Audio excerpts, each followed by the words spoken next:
Somos las parteras de la vida.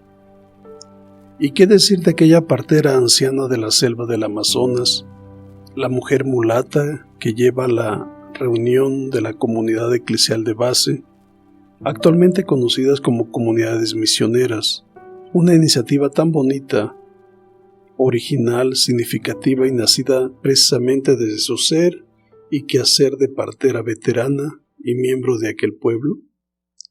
La partera ya anciana con rasgos afrobrasileños y muy bonita, compartía en su comunidad cristiana lo que ella había estado observando cuidadosamente en el movimiento de los peces que llegan y salen del lago cercano a su casa. Para su sorpresa, durante el fenómeno impresionante de la piracema, momento en que las mamá pez navegan grandes distancias río arriba contra la fuerza de la corriente del río Amazonas, internándose en algunos lagos profundos y escondidos de la selva, dan a luz a sus crías, para posteriormente abastecer de peces todos aquellos ríos y lagos en la parte baja. La partera cuestionó a los miembros de la comunidad misionera. ¿Por acaso ya han olvidado lo que nuestros padres nos enseñaron? ¿Ya miraron a alguna persona de la aldea pasar frente a la casa de una madre de su hijito recién nacido haciendo su escándalo? Entonces, ¿por qué tanto griterío, borrachera y escándalo que perturba a la mamá pez cuando ellas están dando a luz? Yo misma ya no soporto sus gritos. Levanta la voz que retumba en el centro social y continúa hablando. Los presentes miraban atentos los ojos y las manos de aquella vieja partera que seguramente habían auxiliado a sus madres y a ellos mismos en el momento de venir al mundo. La miraban no como una mujer cualquiera, sino como a la comadre del pueblo. Mamá, ¿qué nos estás proponiendo en concreto al tratar este asunto?, preguntó un líder comunitario y miembro de la Comisión Pastoral de la Tierra, ya muy involucrado en la defensa de los lagos ante la invasión de barcos pesqueros de grandes empresas que llegaban con todos los permisos gubernamentales para pescar en todos lados y a todas horas. La partera, mientras caminaba de un lado a otro del centro social donde estaban reunidos, les suplicó diciendo: «Mijitos, defender los lagos y expulsar a los pescadores inconscientes de nuestra situación y que solamente están enriqueciendo el bolso de algunos empresarios es muy bueno, pero no es suficiente. Deberemos respetar el proceso natural de la creación y cultivarla haciéndola crecer para el bien de todos. Esa es la misión que Dios nos da hoy. ¿Cómo me vería yo siendo partera, facilitando que ustedes vinieran a la vida y en vez de recibirlos con mis manos, los recibiera con veneno o a garrotazos matándolos a ustedes y a sus madres indefensas como si fueran mis enemigos? Eso es lo que está pasando con la mamá pez. No, señores, prosiguió. Actuando de esa forma, yo estaría siendo colaboradora de la muerte, del demonio, y no del Dios de la vida. La vieja se limpiaba el sudor abundante que escurría por su rostro ya arrugado por los años. Retomando la palabra y sabiendo que estaba hablándoles de corazón a corazón, como habla una madre a sus hijos, como si fuera una enviada del cielo, gritó: «Las aguas son de Dios y los peces también. Nosotros somos huéspedes en la tierra y colaboradores del Dios vivo». Bajando un poco la voz y dirigiendo su mirada hacia aquel gentío de ojos atentos y algunos espantados, se agachó y caminando con su rostro a medio metro de distancia de quienes estaban sentados, les preguntó: ¿por acaso ya olvidaron lo que nuestros antepasados nos dejaron registrado en el libro de Levítico? Alzando de nuevo su voz y caminando dándole espalda a la comunidad, ella parafraseó la Biblia sin necesidad de leerla, pues aunque la tuviera en sus manos, no la podría leer por no haber ido a la escuela, pero sí a la escuela de la vida, que en ocasiones hace mucho más sabios a los humanos. La tierra es mía, ustedes solo son forasteros y huéspedes en mi tierra, repitió una y otra vez. Sí, mijitos, nosotros somos agricultores, floricultores, albañiles, carpinteros, policías, profesores, médicos, arquitectos, abogados y pescadores, pero todos trabajando en el único jardín de Dios. Esta es nuestra vocación primera y misión más importante en la vida que nuestro Padre Diosito nos ha encomendado. En ese momento la partera volteó a la multitud y les dijo con mucha ternura, como cuando una madre desea ver a sus hijos crecer en responsabilidad: mijitos, no sean pasguates. Se los digo nuevamente por el amor que les tengo. No sean pasguates. Algunos de los presentes se sentían regañados al escuchar esas palabras fuertes salidas de la boca de la madre del pueblo, mostrando un cierto enojo, pero asimismo su preocupación. Le pedían que fuera mucho más concreta en su pedido a la comunidad. Ella continuó hablando como si nunca hubiera tenido la oportunidad de hacerlo ante el pueblo que había visto nacer. ¿Quién nos autoriza a estar bombardeando los peces con venenos, apaleándolos como si fueran víboras venenosas, atrapándolos en redes en su propia casa, como algunos hicieron con nuestros antepasados esclavizados en la cuna de la vida, nuestra madre África, echándolos vivos al congelador y después escogiéndolos y aventándolos ya muertos en las entradas de los lagos como si fuera un cementerio? ¿Que esa gente no mira el hambre de tantos pueblos viviendo a orillas de nuestros ríos y lagos? Ya basta de maltratar a los pobres criaturitas de Dios. Somos seres humanos, no somos demonios. Fajándose su blusa, toda carcomida y descolorida por los años, y descalza pero bien firme sobre aquellas tablas macizas, caminó de un lado a otro y con gran ternura, paulatinamente, fue bajando su voz y señalando el horizonte. Ese lago que está allá al otro lado del río Amazonas, poco más allá de mi casita.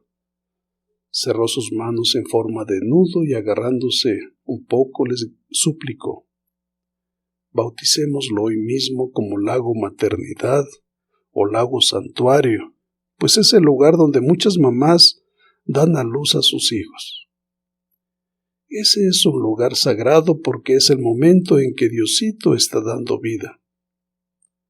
Mirando fijamente a los jóvenes, les solicitó encarecidamente: muchachitos, comprométanse a dejar jadear en paz a esas pobres madres. Y si ustedes no quieren ayudar, por favor no estorben. Soy una vieja que desea la paz y la armonía de la vida, gritaba haciendo vibrar aquel salón. Si ustedes no aceptan, nosotras las mujeres haremos el trabajo. Nada de andar con borracheras y gritos en ese lugar donde está germinando la vida. Pues la mamá pez está pariendo, está trabajando junto con Dios y como co-creadora junto a Él, ella está dando vida haciendo crecer la obra del dueño de la tierra y de las aguas. La partera guardó un silencio profundo. Era difícil adivinar si estaba limpiándose el sudor con su mandil, la nariz o las lágrimas mezcladas en aquel calor insoportable. Volteando su mirada hacia el público, retomó sus palabras, pero ahora en el tono de una madre amorosa y levantando su mirada al cielo añadió: mijitos, Diosito es quien da la vida. La mamá pez es su primera colaboradora que después de haber viajado río arriba por largas horas, viene a descansar. Nosotros somos las parteras de la vida. ¿Dónde han visto que a una mujer embarazada y extranjera se le reciba chicotazos? ¿Dónde está la hospitalidad aprendida de nuestros antepasados? En los lugares sagrados hay que guardar silencio para escuchar la voz de Dios, repetía con insistencia. Acercándose a los jóvenes como si identificara a cada uno de ellos por su nombre, les decía con algunas lágrimas todavía atoradas entre sus arrugas: muchachitos, cuando lo recibí en mis manos marqué su frente con la señal de la cruz y recé por ustedes pidiendo a Dios que los bendijera. Ahora veo que Dios les ha dado vida y han crecido en esos brazos fuertes, endurecidos por el ejercicio del remo contra la corriente. Me alegra verlos sanos, fuertes y grandotes. Esta vieja está al borde de la sepultura. La anciana dio la media vuelta y dándoles la espalda continuó hablando como si quisiera evitar mostrar su rostro ante quienes amaba sobremanera. Me entristece ver toda aquella porquería que abandonan en casa de mis pececitos nacidos recientemente. Todavía no puedo salir de mi mente mi enfado cuando encontré un pececito atrapado en una botella de cachaza y su madre como loca corriendo alrededor buscando intuitivamente la manera de liberar a su hijito. No, muchachos, eso no se hace con los pequeñitos de Dios. Eso es pecado, mijitos. Eso se llama pecado. Les advertía con mucha ternura mientras acariciaba el pelo de uno de ellos con su mano izquierda y sostenía su bastón con su derecha. Volteando de nuevo hacia la comunidad, terminó diciéndoles: este era mi asunto. Van disculpando que les haya robado tanto tiempo.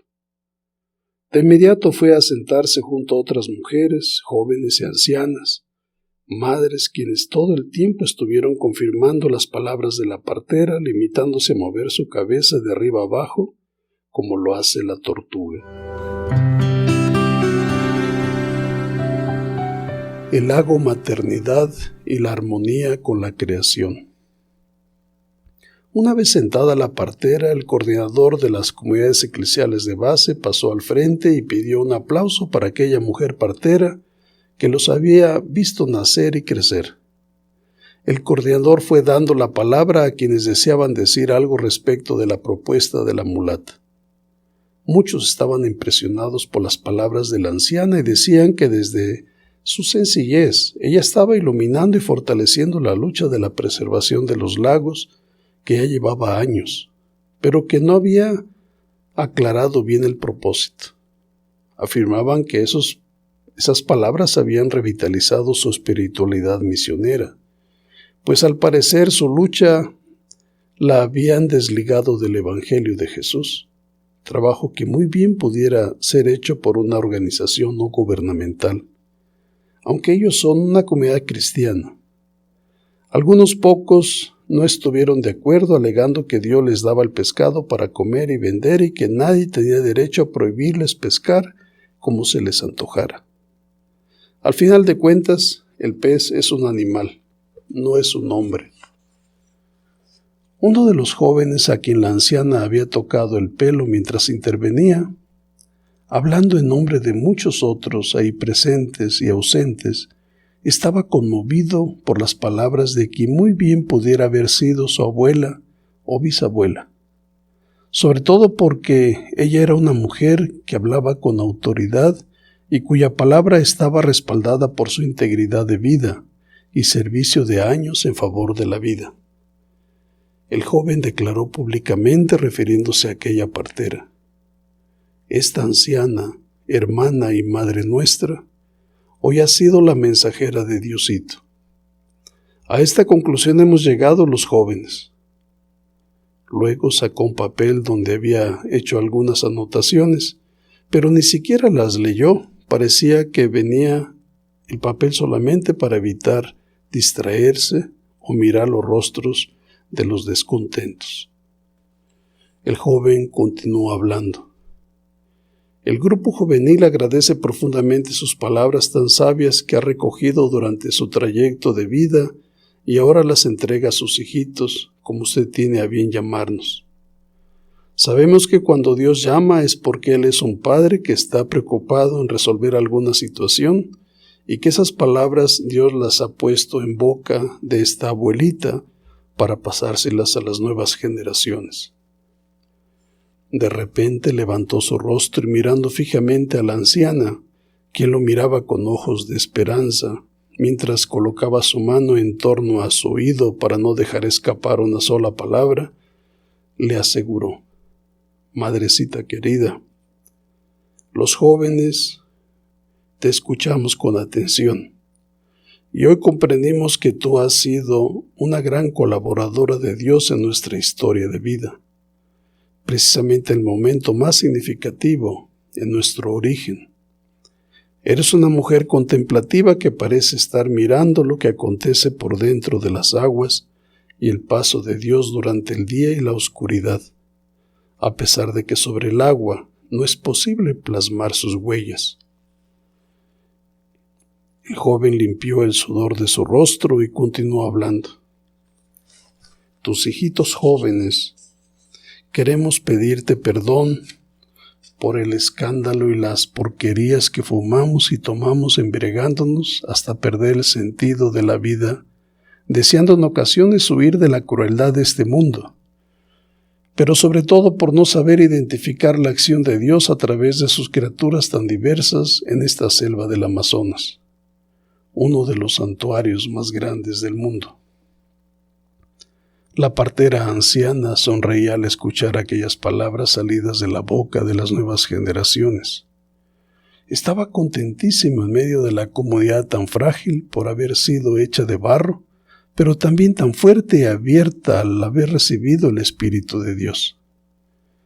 Mamita, cuentas con nosotros los jóvenes y de hoy en adelante tu lago, nuestro lago, aquel lago del otro lado de tu casita será un lago sagrado, un lago de maternidad, como tú ya lo has bautizado.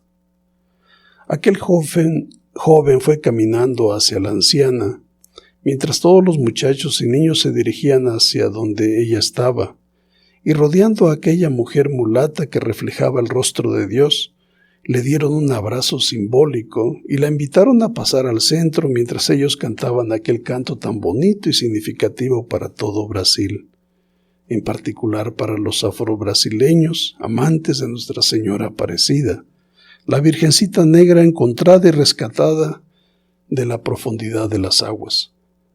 La anciana, haciéndose ayudar de brazos jóvenes, se levantó lentamente y dirigiéndose hacia el centro del círculo formado por aquella nueva generación, movió el cuerpo envejecido, pero aún animado con el alma de una mujer mulata, siguiendo perfectamente el ritmo que los jóvenes le indicaban y que solo sangre africana sabe seguir. Los jóvenes cantaban y danzaban. Negra Mariama.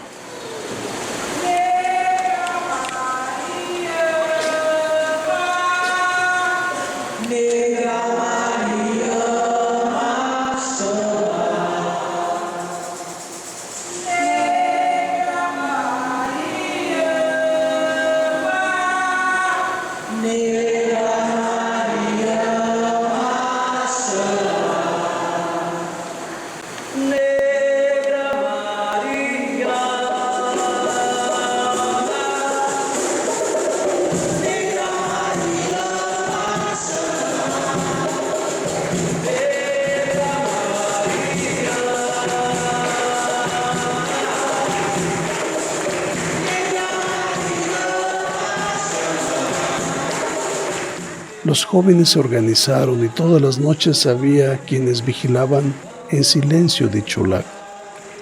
En sus canoas llevaban frutas silvestres y las iban lanzando a los peces que por lo regular seguían el trayecto de la canoa.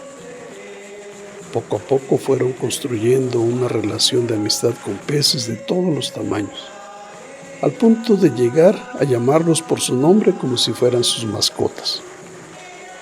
Así, el lago Maternidad no solamente multiplicó la cantidad de peces convirtiéndose en una fuente para poblar los ríos, ellos también construyeron en la recuperación de la armonía perdida desde hacía varios años en la región, ya que al haber comida, muchas aves regresaron al lugar y los jóvenes se dieron a la tarea de negociar con los dueños de los terrenos vecinos al lago, solicitando no desmontar y sí arborizar las orillas para que los pájaros anidaran y los árboles produjeran los frutos necesarios para la alimentación de los peces. Esta iniciativa entre los pobres se convirtió en un modelo piloto que se dio a conocer no solamente en el Amazonas, sino en todo Brasil y en el extranjero, como una alternativa ecológica integral que además de cultivar la creación, humaniza a los habitantes de cerca y de lejos. Es de dominio público que la experiencia exitosa de la pastoral por la preservación de los lagos de la Amazonía ha involucrado a muchos cristianos, quienes comprometiéndose han firmado acuerdos y haciéndolos valer legalmente o en la ley orgánica de los municipios, con la finalidad de regular la pesca y su comercialización, y asimismo garantizando mínimas condiciones de vida para sus habitantes.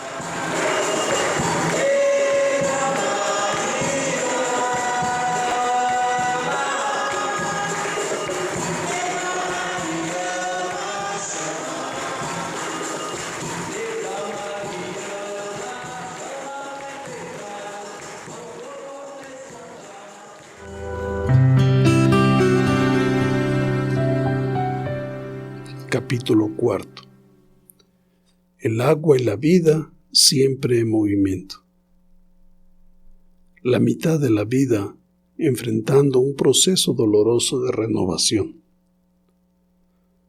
Ya habían transcurrido 10 años de la llegada del sacerdote misionero a la selva del Amazonas, y con ella él entraba en una etapa de renovación, pues el cruce por la crisis de la mitad de la vida no perdona a nadie. Es un paso necesario para transitar hacia una nueva etapa mucho más fructífera, siempre y cuando ésta sea vivida en profundidad y superada con éxito.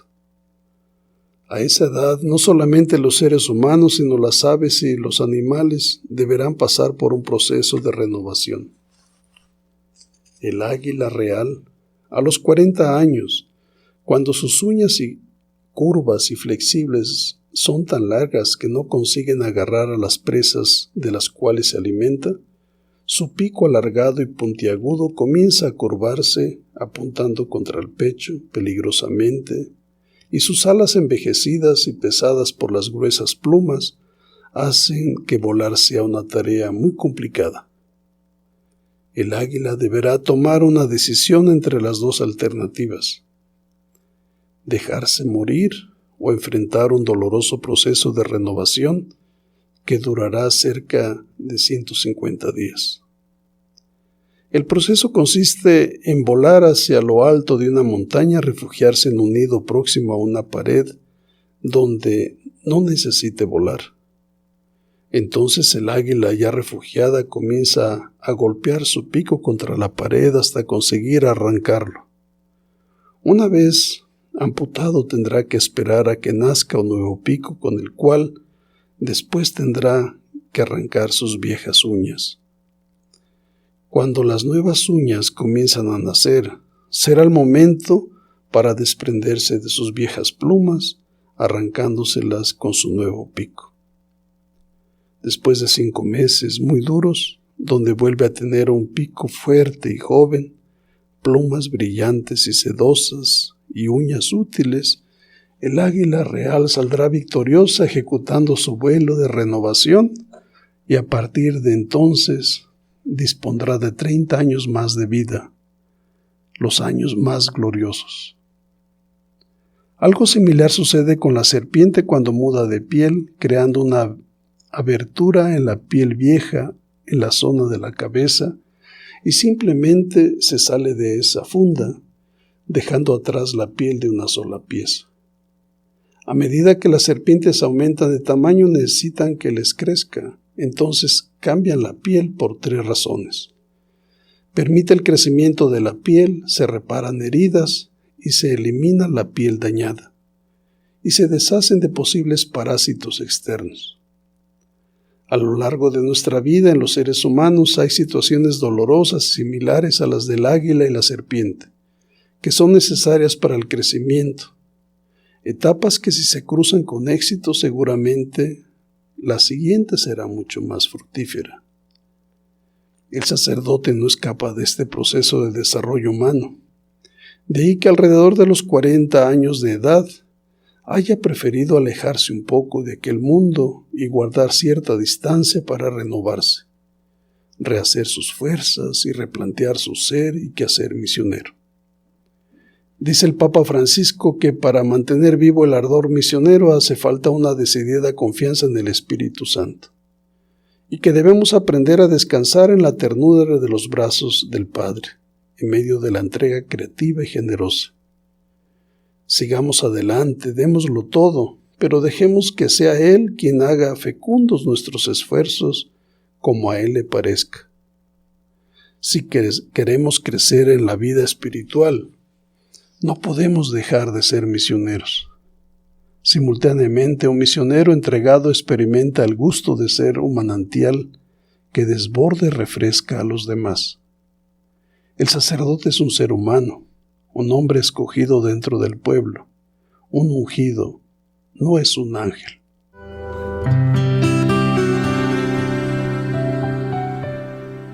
Desenraizado y lanzado violentamente. Al amanecer, la neblina impedía ver más allá de 50 metros de distancia. Se aproximaba el tiempo de partir y nadie deseaba que llegara ese momento. Algunos cantaban para disimular su tristeza y el misionero desde la proa del barco miraba con atención aquellos rostros tensos, hablando simultáneamente miles de cosas que él no conseguía ya escuchar. En el mismo puerto del río Amazonas que habían desembarcado años atrás, ahora se despedía de su comunidad como quien se despide de la amada más bella, la mujer diseñada por manos divinas y un rostro transparente quien jamás había conocido cosméticos en su vida. Una iglesia natural, al igual que la misma selva. Una guerrera que aunque pequeña y morenita era muy fuerte y atrevida como las mismas mujeres amazonas del ayer. El misionero, ahora con un puñado de tierra fértil en su mano, tierra que una niña cabocla le había entregado al subir al barco, desde la proa escuchaba sin saber qué decir a su pueblo, pues hubiera preferido desaparecer en la noche para que nadie notara sus lágrimas. Até, si Deus quiser, a gente se encontra de novo, boa viagem, decían algunos, siempre estaremos aguardando por você, gritaban otros allá a lo lejos. Mi casa es tu casa, le dijo un joven seminarista ya muy cercano a la ordenación sacerdotal. El tiempo de partir había llegado. El barco levantó las anclas y moviéndose lentamente de reversa y hacia la profundidad de las aguas, el misionero camina deprisa hacia la popa del barco. Al parecer nuevamente de frente a su pueblo que se quedaba, todos irrumpen en aplausos y gritos sabiendo que esa podría ser la última vez en mirar su rostro. Otros, allá al fondo, tararean aquel canto bonito. El capitán acelera el barco tomando el camino siempre contracorriente rumbo hacia Itacoatiara, e internándose en aquella neblina espesa, semejaba estar borrando aquel escenario cuya multitud hablaba, pero sus voces lejanas ya eran poco audibles. El viajero se despedía moviendo apenas su mano derecha y con una sonrisa forzada para no lastimar a quienes tanto había amado. El barco continúa su trayecto y el misionero, fijando su mirada hacia aquel remolino provocado por la hélice, deja escurrir unas cuantas lágrimas que se mezclan en aquel inmenso mar que ciertamente nadie notará durante su trayecto. Sentía el pecho desgarrarse como si estuviera siendo desenraizado de aquel lugar que lo había cobijado por años. De repente el barco se detuvo porque el capitán había percibido que los focos de la parte superior no estaban funcionando. Los cambió y al retomar el timón preguntó: ¿hacia dónde le doy? Y es que debido a la neblina era imposible mirar más allá de 2 o 3 metros de distancia. La brújula estaba descompuesta. Solamente se veían aguas en movimiento golpeando el barco por un lado y otro. La tripulación se aproximó y uno le indicó al capitán que debía conducir el barco hacia la izquierda, otro que a la derecha, y el capitán se confundió mucho más que al inicio.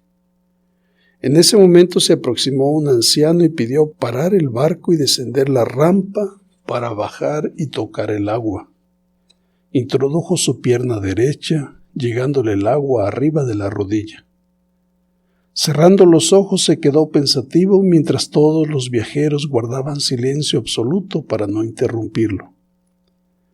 Minutos después, el anciano dio la señal para elevar la rampa y con mucha convicción le indicó al capitán el rumbo que debía tomar, pidiéndole acelerar lo más que pudiera. El capitán lo obedeció ciegamente mientras algunos pasajeros comenzaron a alegar que en el centro del río encontrarían la muerte, puesto que era la hora precisa en que el navío transatlántico descendía.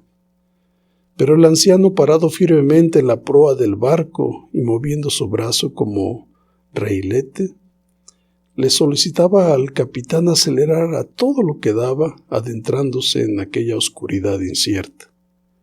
Algunas personas rezaban, otras lloraban y el zumbido del barco mostraba que aquello era su máxima fuerza. Algunos comentaban que si pasaban el centro del río seguramente a esa velocidad se estrellarían en la isla del otro lado. Sin embargo, el anciano continuaba al frente, desapareciendo ocasionalmente, dando la impresión de ser un ángel volando y cortando aquella neblina que a veces lo abrazaba y desaparecía. No dejaba de pedir continuar así adelante sin importarle la falta de visibilidad, ya que él conocía las aguas a ojos cerrados. 20 minutos después, un joven consiguió identificar a lo lejos y gritó: «¡Árboles, árboles, árboles! Ya estamos del otro lado. Gracias a Dios», respondía a gritos otros pasajeros, temerosos y en pie asegurándose apenas de sus hamacas. Cada vez el horizonte se hacía mucho más nítido y todos irrumpían en aplausos y agradecidos con aquel anciano que los había salvado.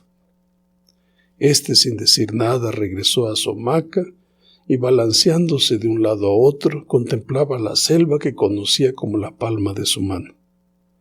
De vez en cuando todos lo observaban, pero él se había quedado dormido o simplemente tenía los ojos cerrados, pensando quizá en que las nuevas generaciones han perdido contacto con la realidad, desconocen el movimiento de aquel mundo de las aguas, y habrá de compartirles la memoria del pueblo aprendida en la escuela de la vida. El anhel de Tucumán. Tras haber atravesado por aquel momento de angustia que bien podría compararse al paso del pueblo de Dios en la profundidad de las aguas del Mar Rojo, el misionero notó que durante el trayecto continuaba con la mano cerrada, resguardando aquel puñado de tierra urucuritubense que aquella bella niña morenita, la muchachita bonita y de sonrisa permanente, siempre batallando con su pelo rebelde, cayendo sobre sus ojos, le había entregado a su salida. Él no sabía qué hacer con aquella tierra, pero no se atrevía a lanzarla dentro de aquel mundo de las aguas que ahora lo conducía y separaba cada vez más del pueblo que tanto amaba. De repente abrió la palma de su mano y se sorprendió al ver un anillo anidado dentro del puñado de tierra. Un anillo preparado especialmente para él. Lo tomó y lo colocó en el dedo de su mano izquierda y guardó cuidadosamente la tierra en su mochila de viaje, pues aquello era el mejor regalo que su pueblo pudo haberle ofrecido. Ahora, a solas en la proa, la parte trasera del barco, el misionero fijó su mirada en aquel anhel de Tucumán. mientras el barco aceleraba cada vez más porque habría que vencer la corriente del gran río y el encuentro de las aguas, que parecía ofrecer mayor resistencia como deseando evitar que el sacerdote escapara de su mundo selvático. Con los ojos dolorosos, recogió la historia buscando recopilar la memoria del gran significado de aquel anillo frágil de Tucumán, ahora relacionado con el pueblo que lo hospedó a lo largo de los primeros 10 años de su ministerio sacerdotal misionero. El anel de Tucumán nace en el tiempo del Imperio de Brasil, 1822-1889.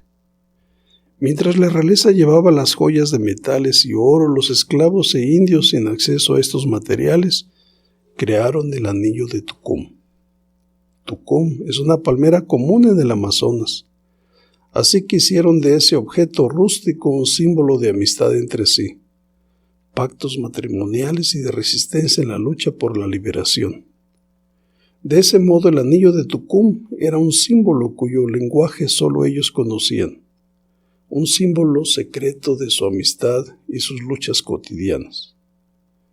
Más tarde, los cristianos tienen en el anillo de Tucumán un símbolo de fe y compromiso, especialmente con la teología de la liberación, en los años 70, cuando el llamamiento a las causas de los más pobres y abandonados comienza a crecer, no solo en Brasil, sino en nuestra América Latina. Por lo tanto, tuvimos en ese periodo un grupo grande de personas dedicadas a la lucha de los más débiles, lo que rindió muchos testimonios y martirios. Don Pedro Casaldáliga es un exponente que representa esas luchas. Este ilustre obispo profeta recién fallecido, en una película titulada precisamente Anel de Tucumán, nos presenta el significado de dicho anillo con estas palabras. Anillo de Tucumán es señal de la alianza con la causa indígena y con las causas populares. Quien lleve este anillo significa que asumió estas causas y sus consecuencias. Diciendo esto, él lanza la invitación. ¿Te gustaría llevar un anillo? Mira, las causas de ayer se reúnen con las causas de hoy. Nuestras luchas han cambiado de escenarios y nombres y los pobres siguen excluidos y oprimidos. Por eso, el anillo de Tucumán quiere simbolizar una fe comprometida, un compromiso con los pobres, con los sin voz, un compromiso con la vida. Jesús nos revela que Dios está al lado de los pobres y quiere promover su dignidad, pues en el rostro del pobre encontramos el rostro de Dios. En verdad les digo que cuando lo hicieron con alguno de los más pequeños de estos mis hermanos, me lo hicieron a mí. Por tanto, si nos comprometemos con la causa de los privilegiados de Dios, es con Él con quien nos comprometemos. Al llegar a su destino, el misionero se detuvo a un lado de la hamaca del anciano y con un gran apretón de manos le dijo: «Muito obrigado, seu Manduca». El anciano, apretando un poco más sus débiles y callosas manos y sus ojos maltratados por el reflejo luminoso de las aguas, pero con una sonrisa natural en aquel rostro, diseñado por las arrugas, requemadas una y miles de ocasiones por el sol ardiente y de largos años, contestó: «Vai con Deus, padrecito. Muito obrigado por ter caminhado conosco e nos ayudar a compreender que Ele sempre está no meio de nós. Vai desculpando qualquer coisa. Até». El misionero le ayudó a desatar y recoger su hamaca y sirviéndole de bastón descendió del barco en su compañía.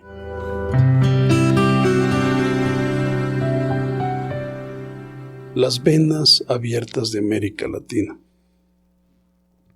Al día siguiente el avión sobrevolaba aguas caribeñas mientras el misionero releía las venas abiertas de América Latina.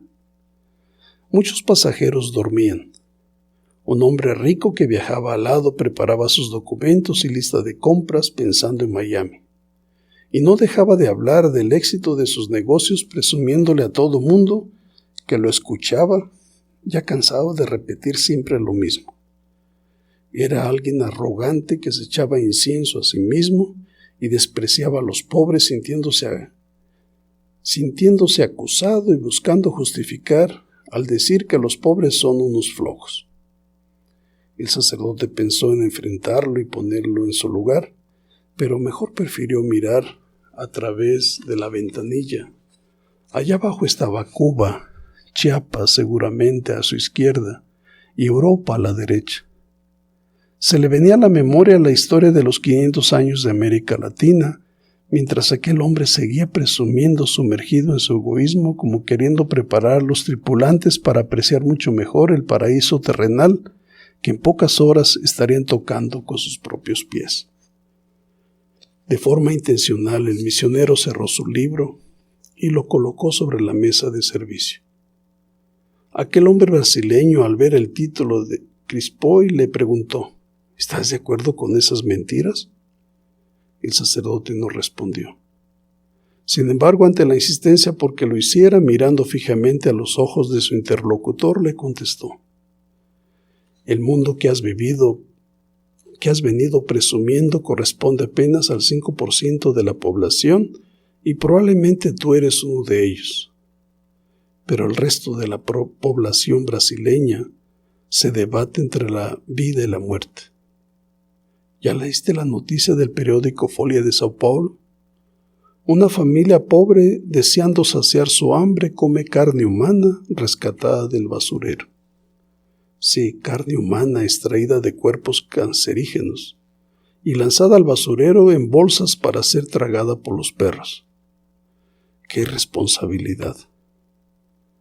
Aquel hombre no supo qué responder, y en ese preciso momento el capitán informó que estaban a punto de aterrizar en Miami. Todo el mundo comenzó a alistarse. El misionero, sabiendo que en pocos minutos ya no encontraría con aquella persona, le comentó: Si crees en Eduardo Galeana, autor de este libro, por favor da crédito a este periódico serio que hoy informa sobre esta situación inhumana y que refleja lo que puede estar ocurriendo con los más pobres. Esos pobres son brasileños, como nosotros. Ellos son nuestros hermanos y hermanas. Te invito a poner las grandes capacidades que Dios te ha dado como empresario y atrévete a compartir parte de la fortuna que has construido con mucho esfuerzo. Compartir con los pobres es algo fundamental. Así lo hizo San Pedro, empresario y dueño de una flota pesquera, un hombre impresionado por el mensaje de Jesús, quien decide dejar todo y poner sus capacidades al servicio del proyecto de vida. Até qualquer dia, o meu irmão, a gente se encontra, añadió el sacerdote misionero mientras el empresario no quitaba su mirada de aquel libro como queriendo memorizar el título. El misionero tomó el libro y se lo obsequió, deseándole buen viaje de retorno a Brasil.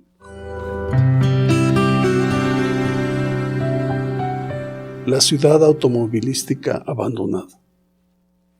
4 meses más tarde, mientras el avión se preparaba para levantar el vuelo, el sacerdote reflexionaba sobre su pasado reciente de éxitos, incertidumbre, cansancio y esperanza. Lo importante es que luego de visitar a su familia en México, ahora se disponía al curso de inglés, pensando que muy pronto podría irse a la misión de Kenia, a la cual él había deseado ir 20 años atrás al llegar al seminario de misiones. Horas más tarde, la nave preparaba su aterrizaje y lo hacía a la manera de un águila gigantesca. El padre observaba movimiento de aquellas alas metálicas que parecían estar rebanando las densas nubes que se interponían en el camino. Allá a lo lejos, los semáforos de los automóviles parecían transformar la autopista en ríos de lava volcánica ardiente. Aterrizaron y un sacerdote italiano que fue a su encuentro se saludaron y subieron al carro. Bienvenido a Detroit, la ciudad automovilística. Muchas gracias por su hospitalidad, le respondió el huésped. El anfitrión, aunque hablaba perfectamente español, parecía haber decidido intencionalmente dirigirse al visitante en inglés. Situación un poco incómoda, aunque muy valiosa durante el proceso de aprendizaje de la lengua. No era fácil comprender todo lo que el otro trataba de decirle, razón por la que hubo momentos en que el visitante parecía desligarse de aquel mundo, ya que le impresionaba mirar la gran cantidad de carros, casi todos ocupados por una sola persona. Situación que contrastaba con Brasil, donde eran multitudes apiñadas en un barco. Hablando de carros, solamente existía uno en todo el municipio, donde él había pasado los últimos 10 años de su vida.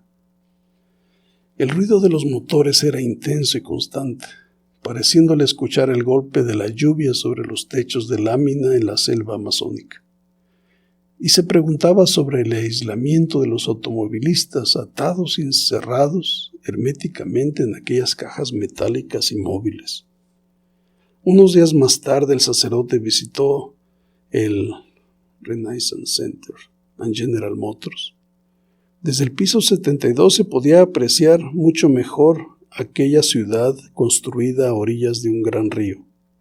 Era impresionante ver la gran cantidad de automóviles entrando y saliendo de un túnel construido en la profundidad de las aguas y que conectaba a Detroit con Windsor, Canadá. El misionero estaba deslumbrado y se preguntaba si en el futuro acontecería lo mismo en aquellos lagos del río Amazonas. Algo que le costaba aceptar es que los blancos hayan abandonado el centro de la ciudad y decidido construir una ciudad satélite exclusiva y costosa solo para ellos. La hojarasca y el viento divirtiéndose con los humanos. El otoño había llegado y las hojas caídas de los árboles jugaban como adolescentes al ritmo del viento travieso que las hacía bailar de un lado a otro a su antojo. Los árboles que se habían vestido de 1000 colores ahora iban quedando desnudos ante el público y daban la apariencia de que eso no los intimidaba. Algunas hojas coloridas corrían por las calles vecinales como si estuvieran adornándolas, invitando a los residentes a salir de casa y respirar el aire fresco, enviado gratuitamente por Dios para todos, sin distinción de razas. Un anciano barría su jardín intentando atrapar aquella multitud de hojas coloridas en bolsas negras, pero el viento parecía no estar de acuerdo y soplaba en varias direcciones, haciendo que se riera de sí mismo, y al ver que ellas escapaban, como gallinas hacia un lado y otro, muchas veces pasando entre sus pies. Ya rendido pero contento al ver aquella belleza natural, el viejo se sentó y se divirtió cachando algunas de las muchas hojas que iban descendiendo con lentitud desde el cielo como si fueran mariposas o bendiciones en paracaídas, y que poco a poco iban tejiendo aquel tapete colorido sin comparación. El anciano se durmió durante unos minutos y luego continuó barriendo su jardín. Aquella era una escena inédita. El viento divirtiéndose con los humanos y ellos con la creación de Dios. Ante el paso de los automóviles el aire parecía adelantarse y soplando levantaba aquellas hojas secas evitando que fueran atropelladas. Todo indicaba que no estaban de acuerdo en que las acusaran de ser apenas un estorbo, una basura, olvidando que desde el origen de Dios se encomendó a la hojarasca nutrir la tierra. Mientras el sacerdote contemplaba aquella escena, venía a su mente la escena en la que él, en plena selva, aceleraba su lancha obligando a las garzas y patos salvajes a levantar el vuelo de emergencia desde aquellas enormes pistas y aguas reposadas en los lagos.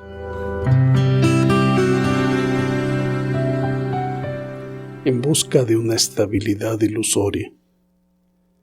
Al salir de la escuela de lenguas, el misionero se topó con un cambio de temperatura radical que hasta ese momento él desconocía. Era un fenómeno impresionante. Nubes grisáceas y congeladas cubrían el firmamento, dando la impresión de estar dentro de una esfera de cristal, mientras los rayos del sol golpeaban sobre ella, pero siendo incapaces de traspasarla. Ellos retornaban a su lugar de origen, provocando dentro de dicha esfera un color bronce viejo y plata que transformaba todo en un inframundo. Los árboles desnudos y espantados como si vistieran pieles grisáceas y amarillentas, se miraban uno al otro en silencio, pues pareciera que el firmamento estaba a punto de caer sobre aquella ciudad. A la mañana siguiente, la gran sorpresa. El invierno había llegado y la nieve pintaba de blanco todo lo que encontraba al descubierto. El sacerdote salió al patio y sentía cómo el cielo lo iba bañando como si fueran migajas minúsculas de algodón, fenómeno que lo invitaba a reflexionar sobre el maná del desierto en la península del Sinaí. En todo caso, ese era el color de la palomita de la paz y la armonía que se resistía a la discriminación colorida, excepto aquella placa roja, seria y fija en la esquina de la calle, que indicaba enérgicamente a los peatones y automóviles: ¡Stop! Pero ¿cómo parar el ritmo de la vida en un planeta tan diverso y en constante movimiento? Eso sería una ilusión.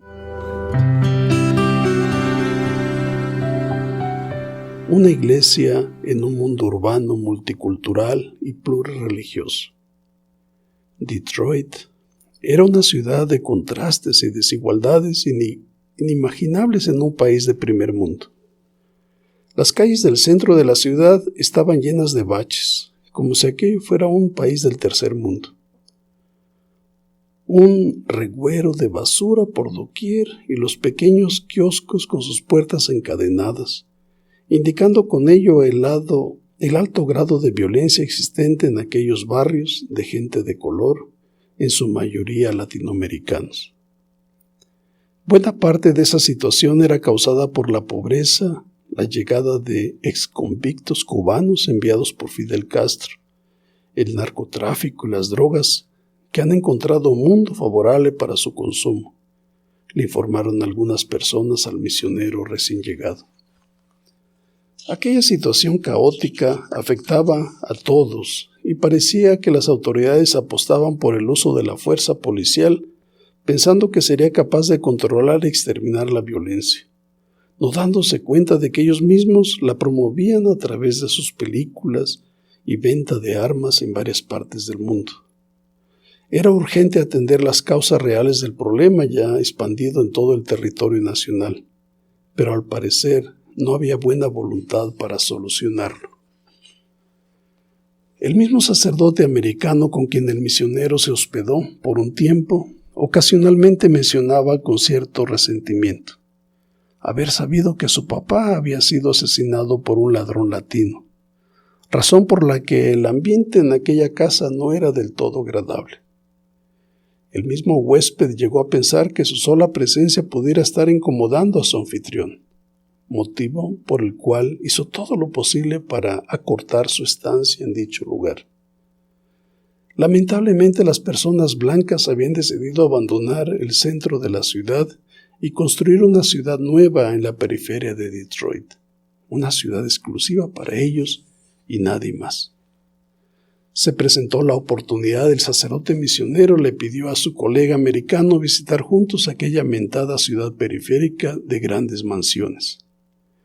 Ellos fueron, y desde el carro el sacerdote americano fue mostrando y explicando al misionero cada detalle de todo aquel complejo construido sobre tierra virgen y que ciertamente contrastaba con la ciudad antigua de Detroit, dando la impresión de estar entrando a otro mundo dentro del mismo país. Los feligreses y el mismo párroco del lugar eran gente blanca, como si nunca sus rostros hubieran sido golpeados por un rayo de sol. Todo aquello estaba alfombrado y los salones para la catequesis y las oficinas estaban muy bien amueblados y equipados. Aquel orden era impresionante, impecable e incapaz de tenerlo en un tercer mundo como en la selva del Amazonas, donde el misionero carecía de lo mínimo y donde, utilizando los pocos recursos locales, celebraba la misma Eucaristía. Hasta ese momento consideraba que la iglesia en todas partes trabajaba con recursos limitados. El sacerdote regresó muy contento a casa y agradecido por haber conocido ese otro rostro de la sociedad americana y de la misma iglesia local. El cafecito y conversación con el clero y agentes de evangelización locales habían sido muy enriquecedor. Al preguntar al colega sacerdote sobre su parecer ante aquel mundo visitado, el misionero se limitó a decir que para él esta había sido la primera ocasión de su vida en visitar un lugar netamente americano y de la alta sociedad del norte, pero que se llevaba consigo varias preguntas. Entre ellas le gustaría saber cuáles son los retos y prioridades para la evangelización en aquella porción del pueblo que al parecer ha resuelto las necesidades básicas para la vida dentro de aquella burbuja protegida por cristales. ¿Cuál es el papel sacerdotal a desempeñar dentro de ese mundo? El misionero no tenía ni idea de los asuntos existentes a trabajar en aquel mundo blanco, porque al parecer todo era perfecto y sin mancha. Al sacerdote americano le agradó la observación del misionero y confesó que su jubilación ya estaba próxima y que parte de su proyecto de vida era convivir el resto de sus días precisamente en ese ambiente, aunque ya sin asumir grandes responsabilidades pastorales. Se desearon lo mejor uno al otro y ambos jamás se han vuelto a encontrar. Cada uno tomó su camino. Ciertamente los Estados Unidos, en comparación con el mundo de las aguas de la selva del Amazonas, es algo totalmente diferente. Un mundo de inmigrantes y con ello la diversidad cultural, religiosa, social, económica que habrá de atender, siendo una iglesia acogedora e incluyente. Aquello era impresionante. Muchos mundos dentro de uno solo, convirtiendo este lugar en un espacio estratégico y único para la evangelización, ofreciendo la gran oportunidad para trabajar la integración e interculturalidad, no solamente adentro de la nación, sino desde ahí estableciendo redes en favor de la integración del mundo más allá de las fronteras. El misionero regresó a México. Poco después fue nombrado para colaborar en la tarea evangelizadora de la iglesia en África, su sueño inicial.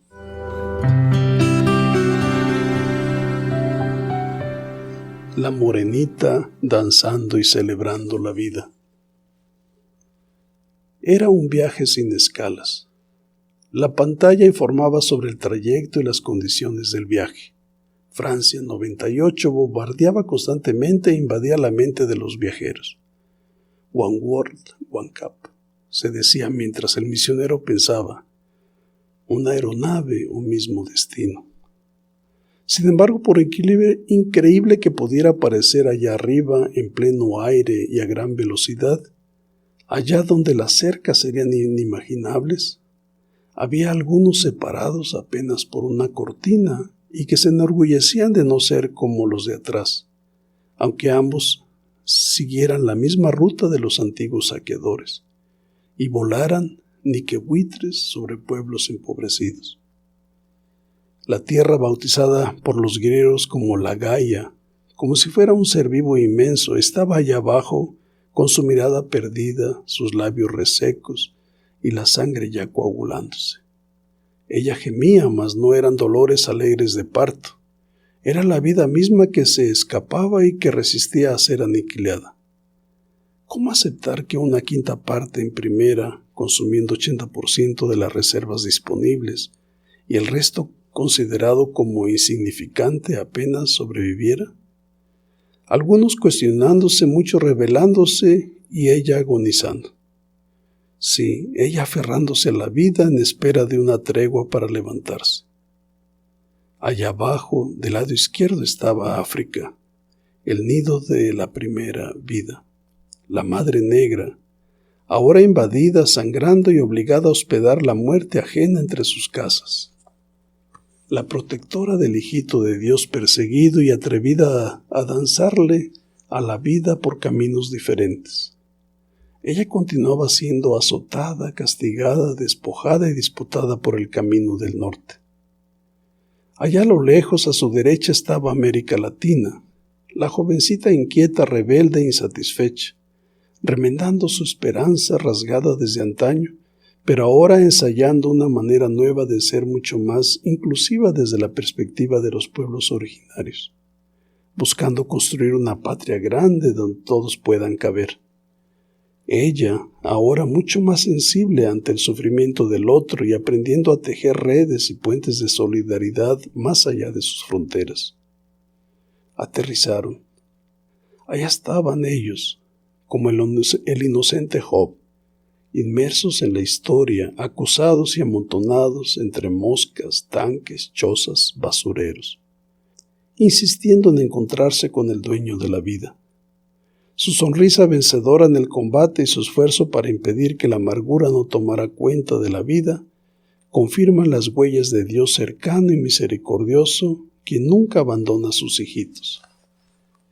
Ahí estaba la negrita que 20 años atrás había conquistado el corazón del misionero. África. La guerra prolongada no les había permitido encontrarse y reconocerse como pueblo independiente. Muchas vidas habían sido exterminadas, otras interrumpidas, lágrimas y más lágrimas escurriendo sin sentido. Aunque de llagas abiertas y en el límite de la resistencia, seguramente nadie les impedía construir la nueva esperanza que ya se asomaba en el horizonte. 30 años de guerra no han sido suficientes para sacudirse el yugo colonial de los 500. Angola desea saborear la libertad y la alegría de vivir. Pero ¿cómo construir la paz cuando algunos de los mediadores son vendedores de armas, contrabandistas de diamantes y comerciantes de petróleo? Vendrán nuevos días y aparecerá la otra Angola. Sí, una nueva Angola del mismo color pero diferente en su ser. Vendrá empapada con rasgos del pasado y tendrá que construir su futuro, que no sea contra su identidad ni sin ella, ni contra el resto del mundo ni sin él. La nueva Angola está gestándose y ella renacerá. En aquel día los tambores reanimarán de nuevo la fiesta interrumpida. Hemos llegado. Con el pasado al hombre, los pies blancos sobre la tierra, me uniré a este nuevo caminar. Se decía a sí mismo el sacerdote misionero y campesino, hijo de la montaña, ahora con los pies sobre tierra africana. Despertar a la realidad. El canto armonioso de algunas aves anunciaba un nuevo día. Su intensidad, cada vez mayor, parecía tener el propósito de despertar al misionero para que contemple la obra maestra diseñada por las manos de Dios allá en el horizonte. Sin embargo, su espíritu continuaba caminando a lo lejos, sin que sea suficiente aquella melodía inicial de los habitantes de la montaña que vivían en la provincia divina. El sacerdote permanece acurrucado, envuelto con el gabán tradicional de su anciano padre, pero ahora dando la espalda hacia el lado izquierdo de Jesús, el Señor de la montaña, y dirigiendo su rostro hacia el lado oriente a pocos pasos de distancia desde donde el capulín, su fiel guardián, lo custodia. Algunos zorros y ardillas, que no han percibido la presencia de los huéspedes nocturnos, rondan la cima del cerro, y en su afán de saciar su hambre primera, rastrean en todas las direcciones posibles sin encontrar algo suculento para sus estómagos vacíos. El capulín, escondido en la oscuridad de su piel, percibe su presencia y sin previo aviso ladra y de inmediato se lanza en su persecución. Pero aquellos animales expertos son mucho más hábiles que él y huyen hacia la parte rocosa, refugiándose en la profundidad de la cueva de los murciélagos, nido y trampa perfecta para quien se atreve a penetrarla. El fuerte ladrido sobresalta al misionero, quien, descubriendo su rostro sin saber dónde estaba en realidad, lo primero que mira es la cúspide del volcán Popocatépetl, que parecía estar listo para correr la cortina y dejar ver la novedad de Tonatiuh, el dios del sol. El astro rey va lentamente develando su rostro, y con su resplandor va decorando las montañas, de cerca y de lejos, las cuales agradecen por su servicio a la vida para todos, sin distinción alguna. El misionero se levanta y dando una palmadita sobre el hombro a Jesús, el Señor de la montaña, regresa por la misma vereda y una vez dentro de la capilla en forma de vasija de barro, teniendo como fondo a lo lejos aquella obra natural de Dios, recita la oración que él mismo elaboró años atrás a propósito de sus bodas sacerdotales de plata. Jesús en Getsemaní nos enseña que tu Padre de bondad nunca abandonas a tus hijos ni a tus hijas, aunque en momentos de sufrimiento. Por eso, hoy venimos a agradecer tu presencia y cercanía en la cima de esta montaña. Bendice a los que a ti se encomiendan en este lugar de fraternidad. Escucha el clamor de los heridos por causa de la violencia, de las familias desintegradas, de los migrantes, de los empobrecidos y de quienes están en proceso de discernimiento. Los que aquí te visiten regresen reanimados y llenos de esperanza a continuar sus grandes responsabilidades de padres de familia, hijos o hermanos, así como sus demás quehaceres a la manera de Jesús, haciendo siempre tu voluntad. Bendícenos a todos y haz que nos dejemos moldear por tus manos, para que seamos capaces de perdonar, reconocer y ser guardianes de nuestros hermanos como iglesia que cura, reconcilia, perdona, anima y es mensajera de la paz. Danos el coraje de atrevernos a transitar por nuevos senderos, encontrar nuevas expresiones para ser una iglesia viva dentro de los contextos actuales en que nos encontramos, sabiendo que la fe se robustece transmitiéndola. Que la Santísima Virgen de Guadalupe, Madre, modelo de la Iglesia y estrella de la evangelización, continúe acompañándonos para ser discípulos y misioneros de tu Hijo Jesucristo, nuestro Señor. Amén. Luego de una reverencia profunda ante el altar, el sacerdote misionero se dispone a retomar el camino rumbo a la casa de sus padres. Pero al subir por la carretera frente al escenario de la creación o proyecto originario de Dios, como suele llamarlo, contempla y reflexiona acerca de algunos elementos plasmados ahí que le han impresionado sobremanera durante su experiencia misionera, reanimándolo para continuar asumiendo la causa de Dios y de los preferidos de Dios, los más pobres y frágiles. La centralidad de la figura de Adán en el jardín de Yahvé lo lleva a confirmar una vez más que por ningún motivo el ser humano debe ser desplazado de su lugar central y que la vida es sagrada. Somos hombres de barro, no ángeles, se dice a sí mismo mientras contempla la contextura de la figura de Adán, la vasija, pero además a Eva, quien se maquilla y cubre con barro a sus hijitos para que nunca olviden la fragilidad que viene desde su origen. La anaconda enredada y asfixiando el árbol de la vida, ya en el límite de la resistencia, aunque arraigado en la tierra, mostrando la vitalidad de sus raíces, lo lleva a pensar de inmediato en su experiencia misionera en la selva amazónica de Brasil y en que el proyecto de muerte jamás exterminará el proyecto de vida. Pues los hijos de Dios deberemos continuar cultivando aquellas raíces sabiendo que no es tarea fácil aniquilar el mal. Le viene a la mente lo que el Papa Francisco dice al hablar de fraternidad y amistad social. Es necesario hundir nuestras raíces en la tierra fértil y en la historia del propio lugar, que es un don de Dios. Mas esta gran verdad tan necesaria para recrear hoy la sociedad se completa con una propuesta en su insistencia por preservar la identidad cultural de los pueblos. Dirigiéndose a los jóvenes, dice: hace falta amar y cuidar las raíces, porque ellas son un punto de arraigo que nos permite desarrollarnos y responder a los nuevos desafíos. De las raíces viene la fuerza que los va a hacer crecer, florecer y fructificar.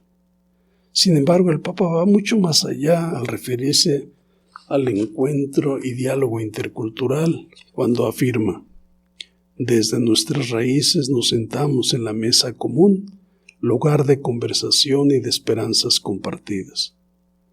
La vasija de Qumran, sepultada en la cueva y al lado de aquel letrero con el nombre del escenario, ha resguardado la memoria del proyecto originario de Dios durante más de 2000 años, y nos enseña que la tarea de los discípulos misioneros de Jesús consiste en custodiar dicho proyecto, implementarlos siendo partícipes activos, involucrándonos en la transformación de este mundo hasta que éste sea la paz, la armonía de hermanos y hermanas que sueñan por Dios y por la humanidad de todos los tiempos.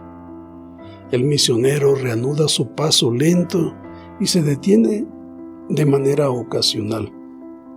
Mira hacia atrás como queriendo entrelazar una línea entre el camino recorrido durante su pasado y el trayecto por recorrer en su vida itinerante.